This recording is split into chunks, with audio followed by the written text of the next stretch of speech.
Hey, welcome everyone to the Arai live news channel. I'm your host, Brian, and this is our live video broadcast of our newsletter, which we send out monthly to our people on our newsletter list from our website. So if you're not getting that newsletter, please go to the website and sign up. We talk a lot about racing, talk a lot about parts, features, benefits of the helmet. We might get into some of that here on the channel. If you guys want to make suggestions for future episodes, we would welcome that. And we can do live segments on those topics. This is still new to us. This is our third live broadcast. This is the second one. We're going to open up our live chat at the end. Feel free to make comments throughout the video, but we're not going to be answering questions until the very end. So if you want to ask a question, please wait till the very end. This episode, we're bringing Jamie Robinson from MotoGeo on to discuss a little bit about his channel, what he does, and also go through a live factory tour of the Arai factory in Japan. And because Jamie was one of a few select editors that visited Japan last year, actually earlier this year, he actually did a video on that on his channel. The link will be in the description below, both about the factory tour as well as the Regent X, the helmet that we introduced during that factory tour. So if you're interested in seeing more about the Regent X from Jamie's point of view, as well as the factory tour and a ride across Japan, please visit his channel below. This video is going to be more about the Arai factory, the building process, a little more technical.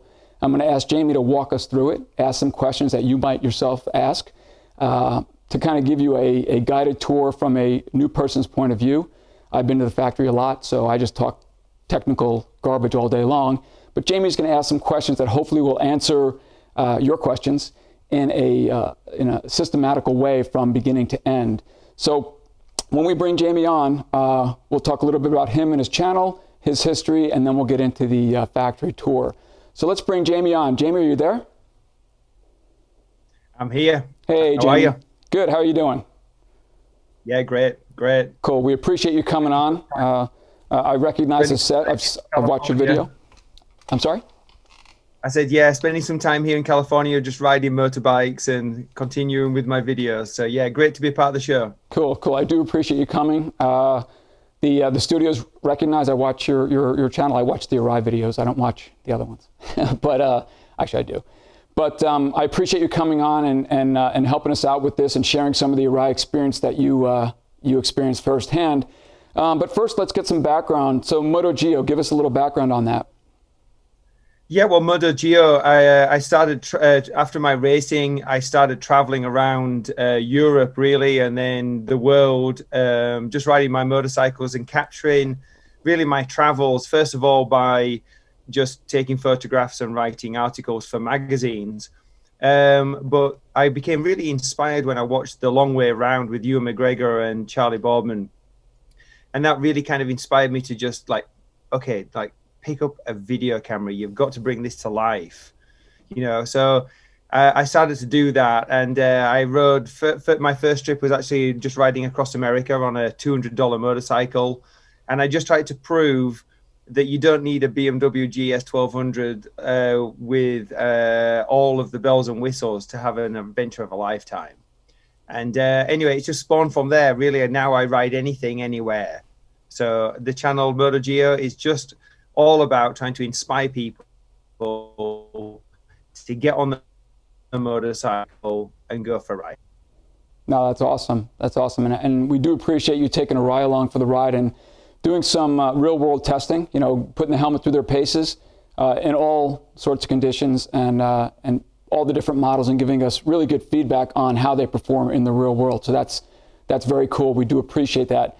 So you talked a little bit about racing. How long did you race? When did you stop? And what was your first experience with Arai? Okay, yeah. So my dad got me riding bikes when I was a little kid. So I've been riding bikes since I was 3.5. So I've been on two wheels a long time. My first Arai was then when I was around about 10 or 11, about 11 years old. And my dad got me motocrossing. And once I started motocrossing and getting into competition, my dad made sure I was wearing a good helmet. So that was my first introduction to Arai. And then I continued to race from motocross to road racing, and then continued to wear Arai. And then I raced for, well, nearly 20 years. So I raced all over the world, from British Championship to the World 250 Championship in Grand Prix. And then afterwards, the Isle of Man TT, Pikes Peak.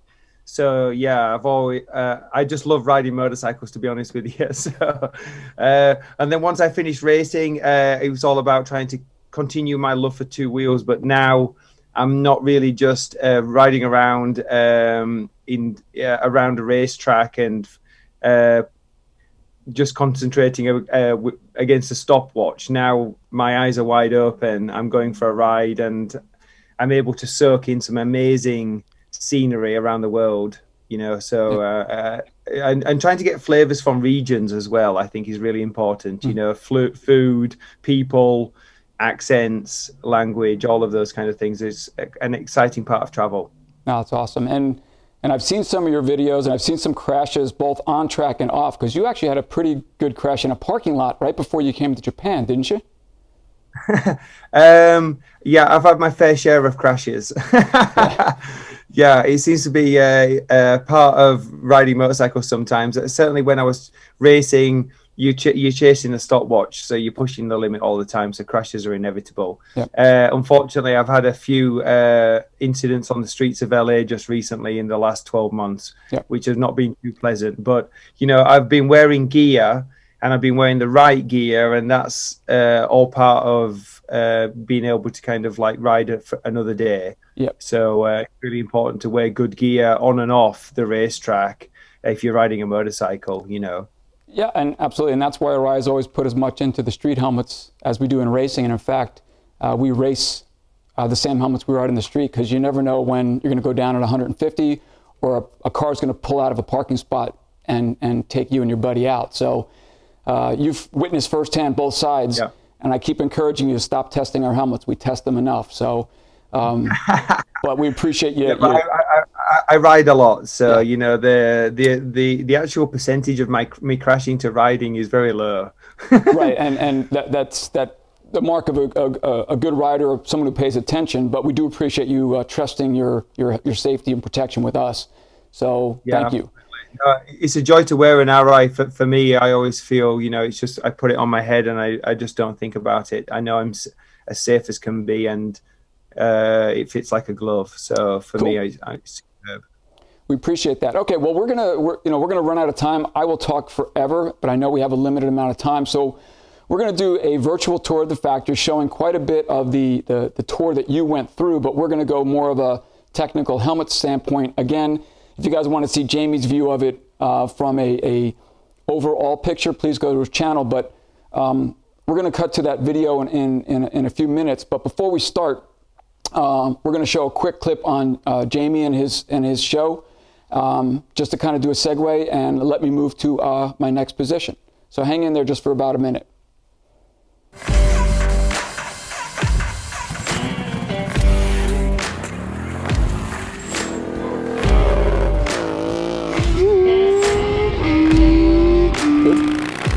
You gotta give me cues, man. I don't even want to look.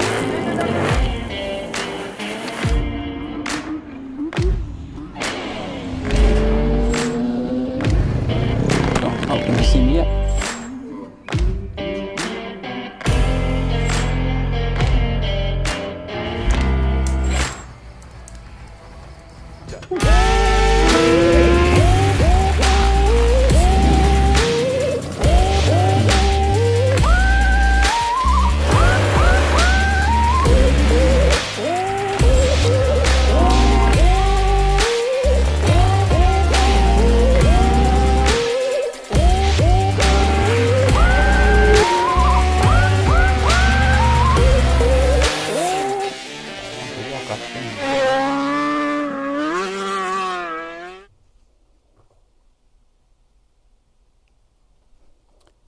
We're good? All right, we're back. Jamie, you still there? Yeah, I'm here. Awesome. All right, guys, well, I moved position. We are now testing our new capabilities with our green screen. We're going to follow a virtual tour to the factory. Jamie's going to kind of walk us through it as far as from when he went through remembering and or asking questions that he normally would ask on that tour. So We're going to start the video, and Jamie, you ask us to stop whenever you want. I'll also look, and maybe I'll interject the stop point if I want to interject some tech. But so let's go ahead and start the video.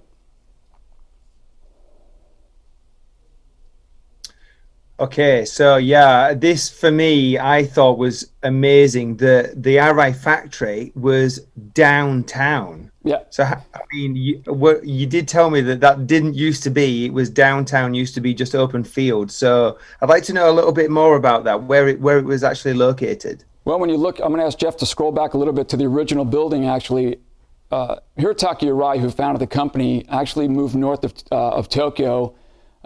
Basically, by now, it's about an hour by car or train, give or take, out in the farm country. Back then, I'm sure it took a lot longer to get there because the roads weren't quite as sophisticated as they are now. But he was out in the middle of nowhere and created this factory. And this building right here, the HA is the original logo for Hirataki Arai. And then Arai, the name next to it, is the next incarnation of the company. So the building that this marquee is on is one of the original buildings on the original site. Right. There's actually a machine shop that is the actual first building that he created, is still a working building in the factory. Yeah. I thought it was amazing that it was quite a big factory. Obviously, so much history to it, but those high rises around it, I didn't expect to see that at all. Yeah, it takes up almost a city block. It's on the old side of town. There's a new side across the train station that is quite developed, but it's still quite right in the middle of downtown, which is unique. And eventually they're going to have to move out and try and get out of the city. But as you know, Japan is fairly small, space is at a premium, so trying to find a location to put everything together has been a challenge. But right now they still operate headquarters and R&D out of that original building. Yeah, amazing. Fantastic. So this is the tower with the Arai logos. You can see this tower almost from the train station and about 4 or 5 kilometers down the road. As you're going to and from some of the facilities, you can actually see the Arai building, so you always know how to get home. Just look for the Arai tower. Yeah, well, that helps on a drunken night out, drinking too much sake anyway, right? Yeah, so. That's it. I don't know anything well, about that. Okay, so right, so this is the start of the process. I remember when we were first seeing the patterns being cut out. I'm really interested to know how many patterns, how many pieces go into making the shell of an Arai? Depending on the model and the size, it depends. It could be anywhere between 27 to 30 pieces, individual pieces. Right. Yeah, look at all of those. Yeah, so it's a very special weave. I remember this. You telling me that there was a special weave made for Arai, or in-house, right? Correct. Everything's in-house. If you look here, this is the first step. We literally produce every helmet to order. So when an order comes in, they go buy the raw materials. The raw materials come in, and we literally make the individual pieces. So this gentleman is using a fairly large, what they call a clicker or a press machine that uses razor sharp dies that actually punch the shape that we need out of fiberglass. This is actually a reinforced weave matting in a certain design that basically reinforces some of the shells. So we make all the components in-house, the different pieces, the cuts, the design, the shape, the weight of the material, the type of material. This is a generic weave, I believe, but there is in fact several materials that Arai has made proprietarily by the manufacturer, and they actually name some of them with the Arai name in it because we're the only buyer of that material. Right. Interesting. And then once you've got everything formed and cut out, this band is extremely important in the helmet, isn't it? Can you tell me again what this band does and how special it is? This is the peripheral belt. Arai engineered this, I think, better part of 10 years going on when they first developed, realizing that at the forehead of the helmet, right above the eye port, is where you're going to make most contact. You're going forward, that's where you're going to make the contact. But there's this giant hole that you're looking through, which takes away all that material, and it leaves you somewhat exposed. So this forehead has to take the brunt of a lot of impacts, and they wanted to reinforce it without making the shell thicker or heavier. They wanted to keep that brow as short as possible, the weight down, the thickness down. So to do that, they created this special band, this peripheral belt, and they were playing around with different types of materials and weaves to strengthen that area. And I always like to point out that Mr. Arai likes to have complete control over everything he does. He doesn't want to farm out anything. He wants to be in control of all the aspects of his helmet. And this was one of those things where they were working with this company that would make these weaves, but Arai kept moving so fast, changing different materials, changing weaves, types, orientations based on model shell size, that they decided just to buy the machine. And they brought it in-house, and they actually weave all the belts in-house. So the weaves are a multitude of different variations for different shells, types, sizes, and functions and certifications. If you look back at the spools, there's dozens of spools of different materials that are woven together. There are dozens of variations of the weave type. This is just one that you're looking at. There's multitudes of types of weaves. And if you look at one of our bare shells, which I happen to have one right here, you can actually see the belt right there. Just that ever so slight silver belt. In some of the helmets, it's much more pronounced. It's darker. It's of a different weave or type.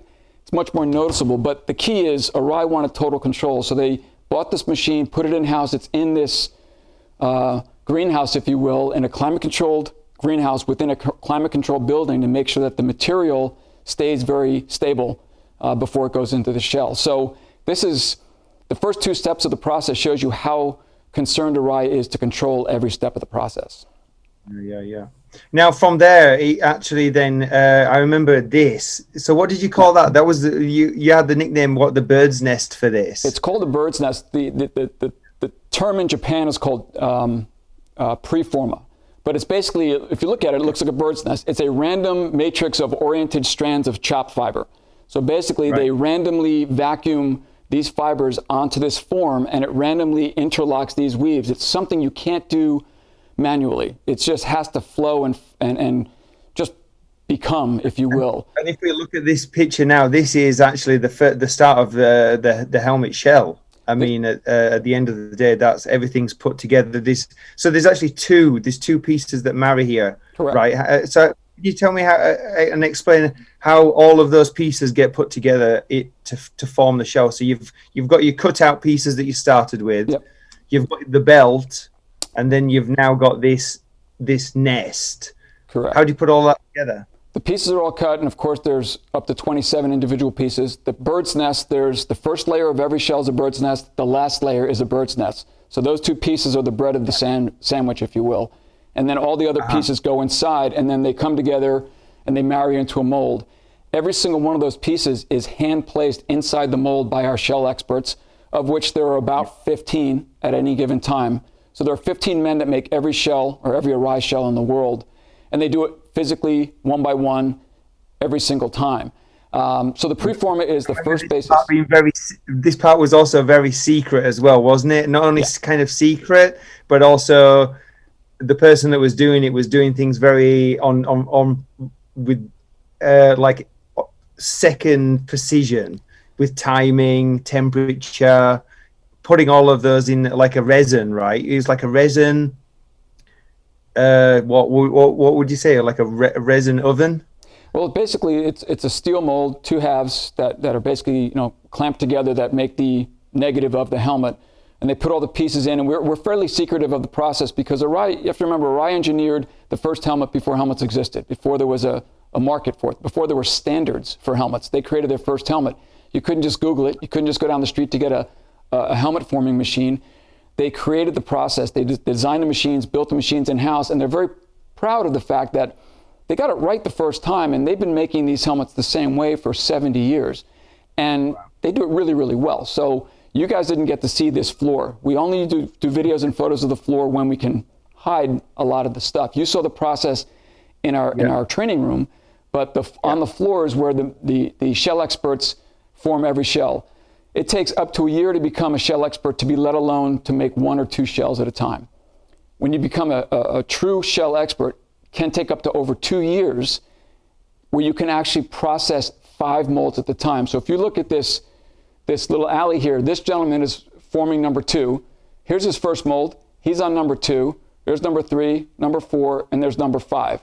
So he can process 5 molds at a time. So when you look at an Arai factory, it's not the equipment, it's not the machinery, it's not even the materials. It's these people. Eric, I'm going to be a terrible weatherman. These guys are the most important part of Arai because they make the shell which is going to protect the rider. So they have a certain amount of time to put a shell together, pour the resin in, set it to go, and then the next one comes out, checks it, builds that mold, the next one comes out. He's constantly going mold to mold to mold, and in a very efficient manner, very calm. It's amazing how calm they are.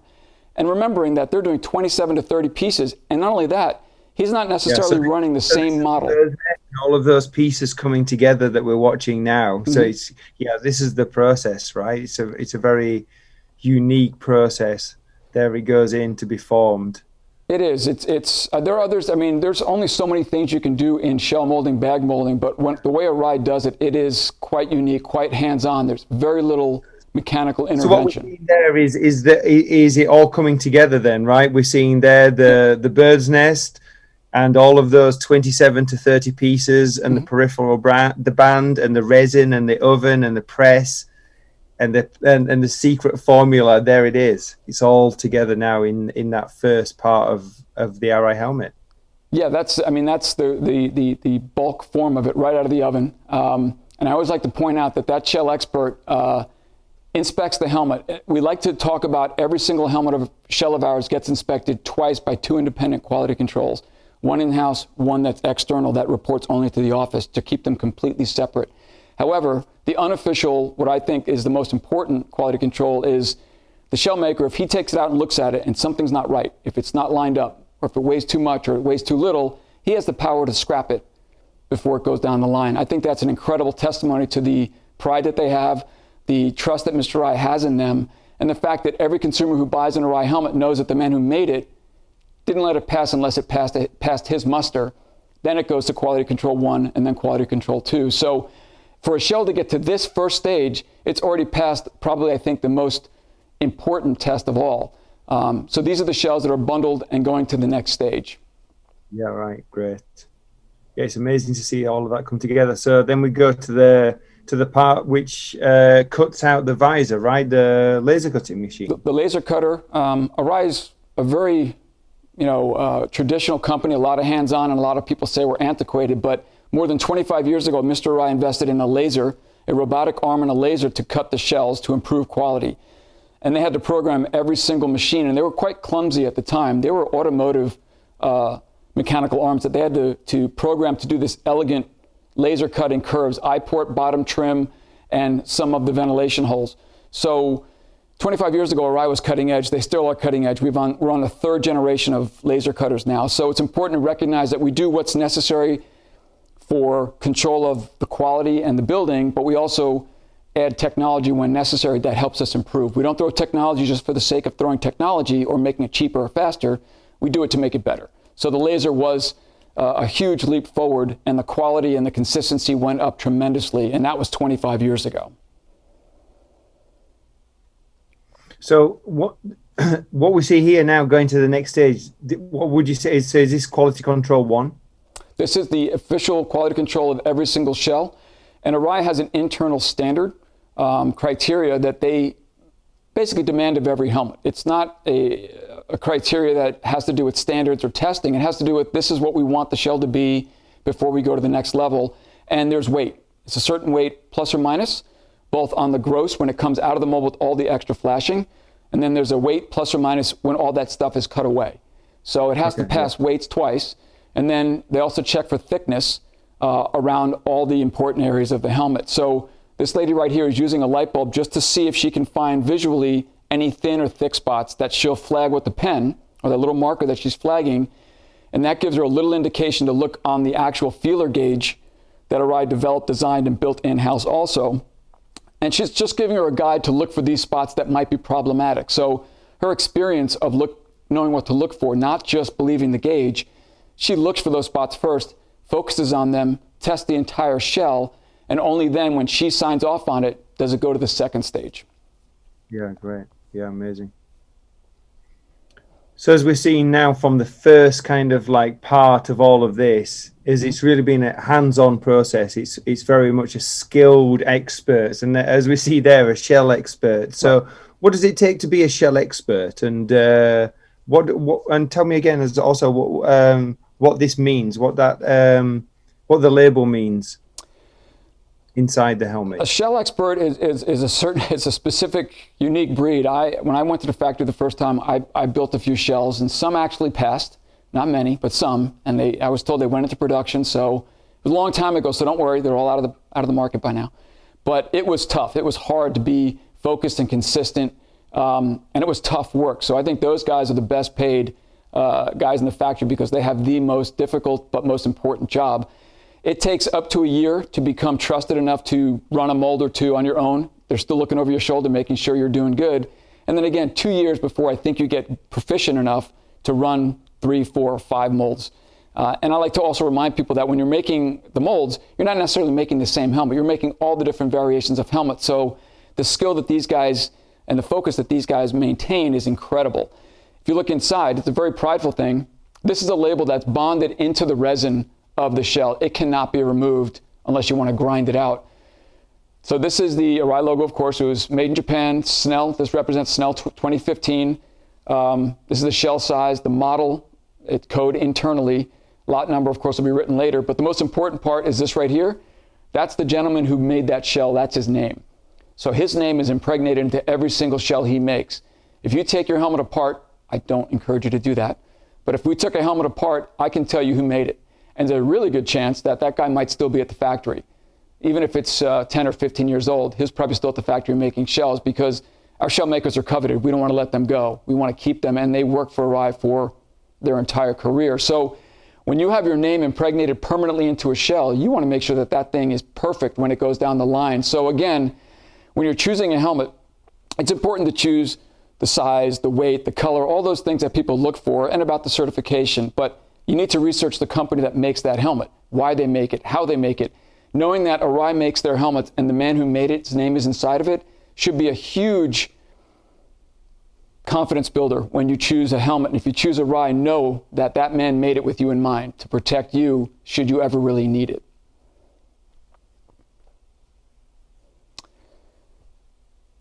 Well, Did we lose him? with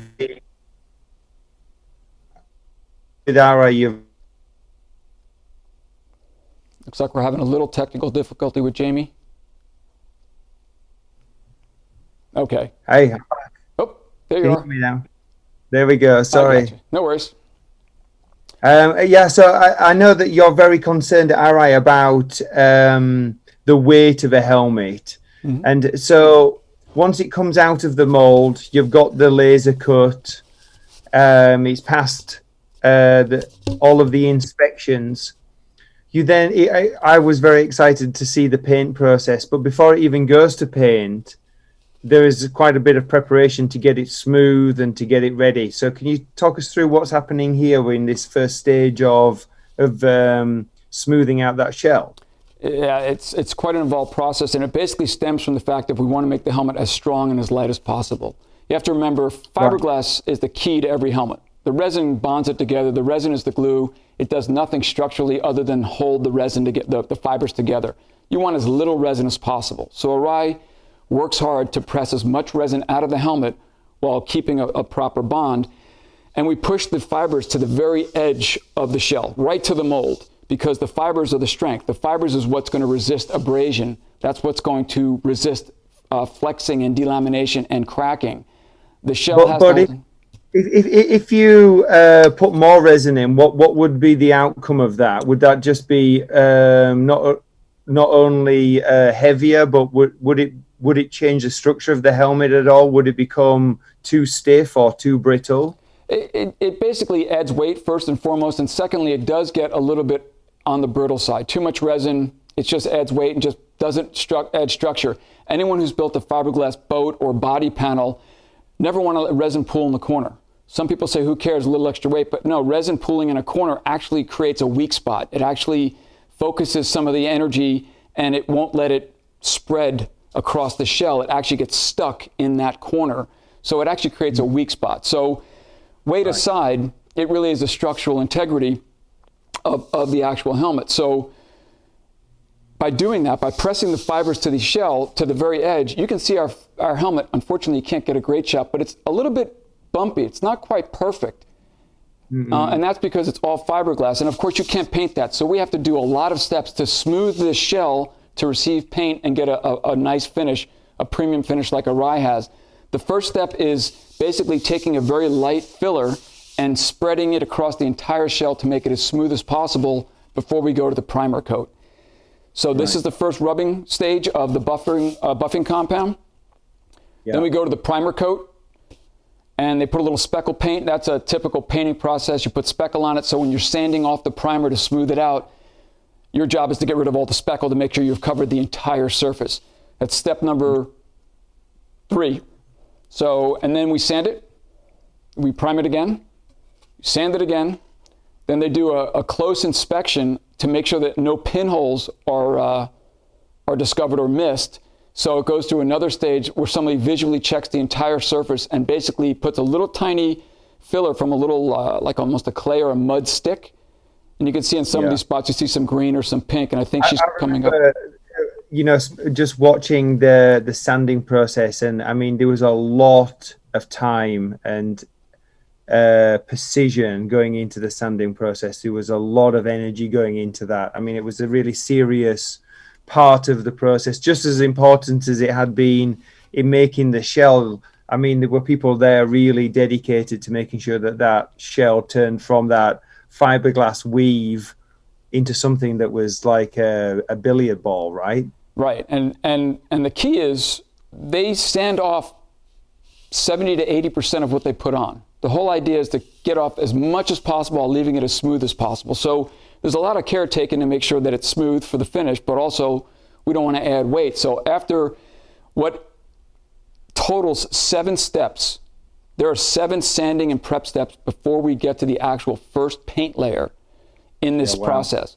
And it would be easier to push more resin to the surface and make it smooth, come out of the mold smooth, do 1-step prep and go to production. That would be cheaper and easier, be incredibly fast and easy and cheap, but it doesn't make the helmet better. In fact, we think it's worth it to make it this way, put all those extra steps, because you get a better helmet. And this is one of the final steps where she is mudding a couple of the spots where there were still some imperfections. And then it goes to the final prep and then final base coat before it goes to the final graphic department. Yeah, and it's amazing how many graphics that you guys do as well. All those race replicas and then all of the traditional replicas that you've had over the years and bringing out new designs every year. So you guys, there's a lot of different designs. There's a lot that goes into it. It's a struggle to keep up. People always want new. They want, everything, something new and different. And we always struggle with that because graphics come and go, but the helmet underneath it is still very much the core of what you're buying. You're buying protection. And a Corsair from last year and a Corsair to this year, our Corsair X model, it's the exact same helmet, but so many people say, I want the new graphic. And they almost dismiss the old one as if it's, oh, just throw it away or discount it. And it pains us to think about the fact that we have to play that game. Helmets have become a bit of fashion, and we have to keep reminding people it's about protection first and foremost. We try and make them pretty and colorful to get your attention and match your personality, because after all, the helmet is your face while you're riding, and everyone wants to look good. But we have to remind people, underneath that paint, that's what's going to protect you. So we struggle with the fashion and the trends, and it basically stops at the graphics. That's all we really worry about. But first and foremost, Arai puts every bit of energy they can into making the helmet first, and then the graphics come. And we do, like you say, a lot of graphics, and it's quite challenging. The graphics are not easy to put on either, are they? I mean, you're dealing with every step down the line here is very much the same. It's very skilled. There's a lot of precision. Yeah. And a lot of hands-on. There's a lot of hands-on work. Also, building an Arai helmet, isn't it? It's amazing how many steps of the procedure are very amazingly skillful. It is, and I've tried the decals. It's impossible for me to do it. There are 4 or 5 different pieces, water slide decals. These women that do it are incredibly skilled and patient and have the dexterity that I do not possess. And if you've ever looked at an Arai helmet, they're striking. And they know that the first impression that people get of the helmet when it comes out of the box is the graphics. So they want to make sure that our best foot is forward. So the dedication and the process that comes out and the finished product is incredibly accurate, considering all the steps, all the hands, all the different pieces, that we're going to walk through, it is amazing how it all comes together. And most of it is all done by hand. Almost all of it is done by hand. Yeah. So once the helmet is then with the graphics and stuff, how many layers of lacquer go onto a helmet? Arai tries to keep the clear coats down to a minimum. We do 2 fairly thin clear coats. So, I mean, back in the day when weight wasn't as much of an issue, before helmets got really aggressive and racers started getting really mindful of the weight of a helmet, the clear coats used to be a little bit thicker.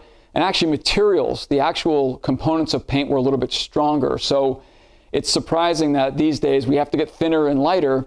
And sadly, the materials aren't quite as strong as they used to be, just because, for eco purposes, if you will. So we try and make them as strong as possible, as light as possible. The decals have gotten super durable and thin, whereas they, over 10 years, they've changed remarkably. So it's a constant battle for quality, look, and of course, durability, and then weight is also a big issue. So once you got through the paint process, what's to do to finish off the helmet? There's a dozen or more steps of putting the eye port trim, the bottom trim, the vents up on top, the interior liner, the cheek pads, the chin liner, top vents, shield system. Arai chooses to do the larger cuts at the beginning. We cut the eye port, the bottom, and some of the ventilation ports with the laser. A lot of the holes that we drill after the fact, the top vent holes, and especially the shield mounting mechanism holes, are all drilled after the fact, because as thin as the paint is, it does add some thickness. And we want the shield and the vents and everything to be accurately represented in the final piece. So we drill a lot of these holes, we insert the threaded inserts, we thread the inserts after the fact. So all of these steps are the final stages, if you will, and there's more than a dozen of them. So here you see a guy painting the inside trim. We put our inside surface of the paint to make the shell to make it look good. Eye port trim is put on, bottom trim is put on. Some of the vents are put on, some of the shield system is starting to be put on. Actually, we haven't gotten to the liner installation. Let's get to that before I go any further. There we go. So you watched this. What'd you think about this? Yeah, it was quite interesting to see the liner go in. So it's also takes quite a bit of force, right? I mean, you've got that very protective shell, and then you've also got something larger to go inside it. It is certainly. It is remarkable. Again, when I went to the factory, I did this for a few days, and back then I was 19 years old, 120 pounds soaking wet. I'm pretty sure I broke a rib or two trying to force these liners in before I realized it was more about technique. Strength was important, but it's more about technique. And like you said, the outer surface of this EPS liner is the same dimension as the inner surface of this shell. And when you put the two together, you basically recognize right away that they really don't want to fit. So you have to make it fit. You have to make it want to go in. And these guys have an incredible ability to manipulate that liner to go in, not only completely seated, but also straight, because you don't want your helmet, off center. So when the two most important parts of the helmet, and there really are only 3 components of a helmet, main components, outer shell, inner liner, chin strap. When these two pieces come together, that's where the helmet hits the road, if you will. That's the protection capacity that the helmet is going to give you, both for impact absorption and abrasion resistance. Now, you mentioned there about the chin strap, and again, that was almost like the shell experts, wasn't it? Yeah. I remember it was there was only so many people who could fit these chin straps. Can you tell me a little bit about that? Yeah, they go through a training process just as the shell experts do when they make the shells. And as far as I know, there are only 3 or 4 certified chin strap installers. They actually have a certificate, a license, if you will, that Arai created, and then it's signed off by Mr. Arai. Because the chin strap is the 3rd main component of the helmet, it needs to hold the helmet in place. If the helmet's not in place, it's not going to do its job. So the riveting process has to be done correctly. Certain amount of tension, certain amount of crush, have to use the right length rivet. I mean, all of these things play an important factor to make sure that the rivet is correct, the tension is correct, and the strap is installed correctly. So there's only a handful of people that do that job because of its importance. And a lot of responsibility as well, because that's been done on a finished helmet, right? And a lot of energy has gone into already getting it that far. So there's a lot of pressure on getting Yeah. that right. The chin Yeah. strap, drilling the holes, putting everything. Everyone has a lot of mindfulness of don't mess this up. It's come this far. It's a fairly expensive piece at that point. And again, we build to order, so there aren't a lot of extras. If you mess one up, it doesn't get sent, and the customer doesn't get a helmet. So yeah, there's a lot of pressure. And at the same time, every person that's putting something or doing something or adding something to the helmet is paying attention, because again, when it goes out the door, it's got the Arai name on it. They want to make sure it's the very best helmet it can be, and they want to catch any flaws that might have snuck through to that point. So every pair of hands that touches that helmet is another quality control expert, if you will. I remember being quite astonished as well that, Arais are made to order. Yep. You're not just turning Arais out every day, like willy-nilly. Right. Like, these are ordered as well. So when you buy an Arai, it's a pre-order. Correct. Either an importer or right. a dealer, I guess. At a wholesale level, at a wholesale distributor, they buy by the container load for efficiency, and then they sub-distribute to the dealers. So depending on the efficiency of the process or how popular a helmet is, you can literally get a helmet that is 2 months old. It takes a month to ship. So it can literally get to your door 30 to 60 days after it was made. And of course, it does take some time, in some instances, to get to market after maybe a year or so, which is why we extend our warranty. Our warranty is from 5 years from purchase, so you get a full 5 years of use out of your helmet. And then we add 2 years from the production date. So if the helmet took 2 years to get to you, you still get your full 5-year warranty. So 7 years from manufacture, 5 years from purchase, because we believe a helmet will serve you extremely well and for 5 full years if it's well taken care of. After 5 years, we encourage people to review their helmet, consider its condition, how much abuse and use it's been put through, and consider replacing it. It's a good mark. Yeah, exactly. I've got helmets here that I've literally, Brian, I've ridden for tens of thousands of miles. They've been a part of my journeys, and then I've even slept in them. So there's certain helmets that I've got that I've done a lot more work, and then I've got other helmets that I've just been riding locally, or they've done a lot, just 1 or 2 races or something like that. So it's amazing how much, depending on your own ride or what you are as a rider, how much you wear out your gear. Mm-hmm. It's like anything else, right? It's like a set of tires or whatever. I mean, the abuse it gets reflects on how long it's going to live up. And also, if you start using your helmet and taking a knock, it's a very good idea what to replace it. Yeah. I mean, hair care products, heat, abuse, hanging the helmet on your mirror, it's a no-no, but people do it. We've been caught doing it once in a while too. All that stuff all that stuff starts to ping and damage. Drop it here and there, chip it, nick it. Chemicals, sunlight. I mean, just pollution. All those things create untold wear and tear on the helmet, and basically just being worn, getting sloppy. If your helmet gets sloppy, it gets noisy, it gets distracting.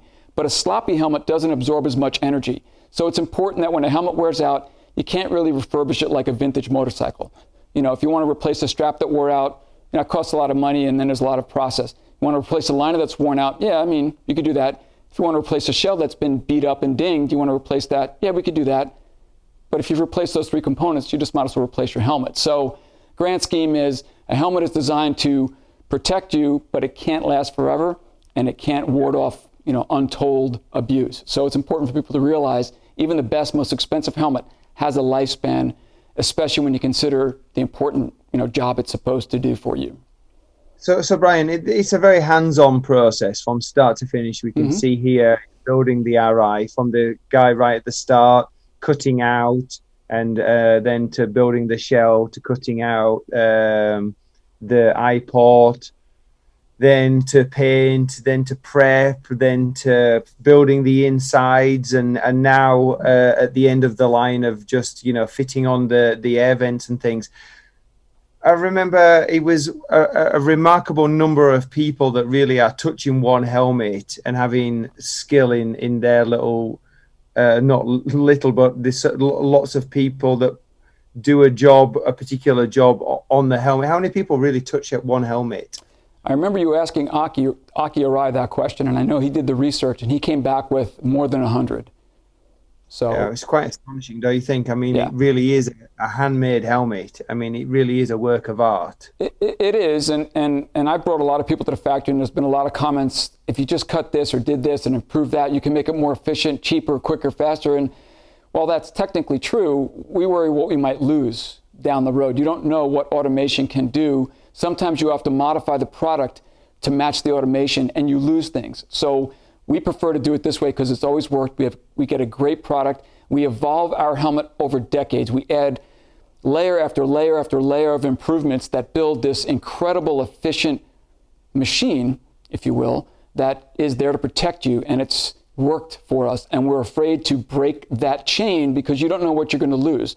We've done really well to this point, and we continue to build on this from this point. So the Arai you get today is built very much on a foundation, and you can't break that foundation and expect to get the same quality. It's impossible. Yeah. No, it's astonishing how many people go touch the helmets, build their helmet, and it's astonishing at the end of the day. I mean, even your quality control is quite phenomenal because you can go through all of those stages and still get rejected by somebody at the end, right? Yep. So. And the neat thing about the quality control is even if it failed, it doesn't mean the helmet would not have performed. It probably would have performed admirably in a test. It just wasn't to spec. Something was out of a line. It was a little too thick or a little thin, a little heavy, a little light. But the issue is it wasn't right. It wasn't the way we're supposed to be. But even an Arai reject in my world is better, in my personal opinion, than any helmet in the world. So I always keep that in my back pocket as well. So quality control is huge because we want to make sure the customer gets the helmet that Mr. Arai intended for him to get, not just good enough. Yeah, and you make some helmets obviously for special races. You've got MotoGP riders, you've got World Motocross riders, Supercross riders, but their helmets are the same as what anybody will get. There's not a special Arai. Nope, there is one Arai, and it's the same Arai for everybody, and that's just top notch. It's the exact same helmet, same production line. You could buy a Maverick Vinales replica, from your shop, and it could have been made right next to the one that Maverick got that was sent to his painter to put the sponsor logos on. Exact same helmet. Most of our racers wear them stock out of the box in size, with just a few guys who have head shapes that need a little bit of modification. But basically, every helmet is made on the exact same production line. When Mr. Arai needs a helmet, they go to the production line and grab him a helmet. And he wears white, but they basically grab him a box stock white helmet. No specials for anyone, even Mr. Arai. Yeah, amazing. So yeah, quite a process. So quite a process just to get to that point of putting it in the bag. It must be quite a jubilant feeling. Yeah, if it made it this far and it passed quality control, it is remarkable that we got another one, safely across the finish line. And they go in boxes, get in the truck. It's always a joy. I love my favorite thing is getting a new Arai and opening it, and just now knowing the process. Yep. It's really kind of it is a real piece of history, I think, as well, and knowing how much effort's gone into that helmet, it's quite phenomenal. Yeah. So what we got here, I remember when we arrived here, this is a really interesting photograph. Can you tell me about it? So we brag, we like this photo. We've used it in a lot of ads, brochures. This is Hirotaki Arai, the founder of Arai Helmet. And I always jokingly refer to him as, one of us. The man was a rider before he created his first helmet. He was a daredevil. He was a young man who took chances and did stupid things, as evident by this photo. We finally had some of the writing here deciphered, and we discovered that this photo was in 28. So it was 1928. He was 23 years old, doing 35 miles an hour on a Harley Davidson. Now, when they said 25 or 35 miles an hour, I'm like, why is it miles per hour? It should be, kilometers. And we're always wondering, is this a real Harley or a knockoff? And because it was posted 35 miles an hour, we're now recognizing that it was a legit American-made Harley Davidson that read in miles per hour. So 23 years old, out in a dirt field, white pants, white suit, gloves, tie flapping the breeze, and a hat, doing what many young people do today, but he was doing it in 1928. Yeah. Now Surfing. this was I 42. don't think that was a really good motorcycle helmet they got on there. So No. I'm glad that he moved into improving that. So it was 22 years before his first helmet. So we got to cut him some slack. He didn't even invent his first helmet.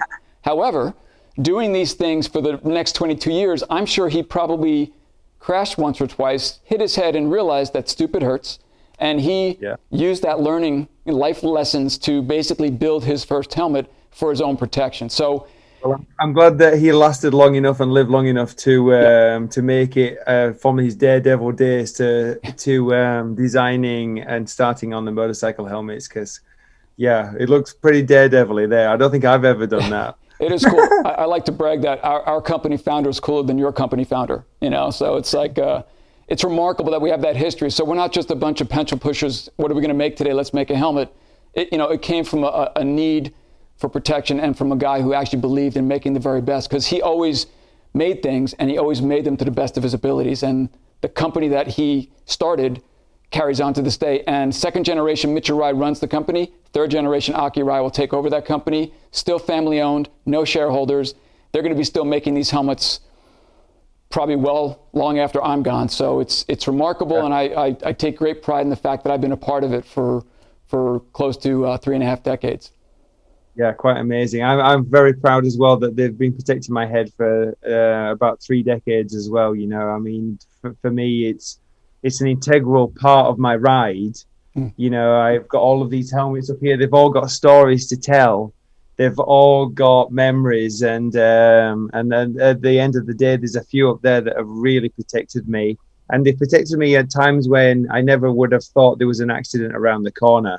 And I think that that's another important thing that to let people remind you is that you wear a helmet for the most important reason, and that's for it to protect you and enhance the ride as well. I mean, I love my Arais because they enhance the ride. They're quiet, the airflow's good, they're comfortable. I don't have any chin strap pain or fatigue on my neck or anything like that. So a good fitting helmet can really enhance a motorcycle ride. Oh, I like to tell people, even if you never use it for its intended purpose, Arai will be the best, most comfortable helmet you'll ever own, and it will allow you to enjoy the ride more. And I hope people never use it for its intended purpose. It's something nobody wants to do or plans to do, but it's really nice to know that not only is it the most comfortable, but it, again, in my opinion, offers the most possible protection because of the way Arai develops and designs them. Yeah. Well, for me, I mean, I think, it's like the airbag, right? Okay, so an airbag, it might one day, it might have to save your life, but you don't have to wear it. Right. It's totally different when you have to just stick one on your head. Right. So you've got something there that's protection, comfort. It's very unique, handmade. I mean, if you've not tried one, you need to, because for me, it's like I said, it's like a great fitting glove or a shoe. It's something that you just put on and you wear, and you don't notice. It's just part of the mechanism. And for me, putting on an Arai is just a joy. Right. No, awesome. So we appreciate amazing. What a journey. Thank you for taking us to the factory anyway. And I know there was only a small number of us lucky journalists that got to go, but it was a fantastic tour, and to see the process very unique. Great to relive with you to this evening. No, it's awesome we can share that. And like I said, if you guys want to see, if anybody wants to see any more insights from Jamie's point of view, again, culturally, town-wise, riding-wise, that's something to go look at the MotoGeo site and take a look at both the factory tour, but also the Region X intro, which was the helmet we rode for 2 days. Beautiful ride up and a monsoon on the way back. So it was a great opportunity. Another way that we tested the helmet, I know that that's the thing, is that you're not always in just perfect weather, are you? We did go through a crazy amount of rain, but we got to test the helmet in real life conditions, and there was no problems with vision. And how incredible is that? Because we went through a very wet patch coming back from our scenic ride out, didn't we, to the other factory? So again, you're just testing it in real life conditions, and it's shining through. Yep. So cool. All right, man. Well, my thing is, I think we've exceeded the allotted time, and my mic is about to die.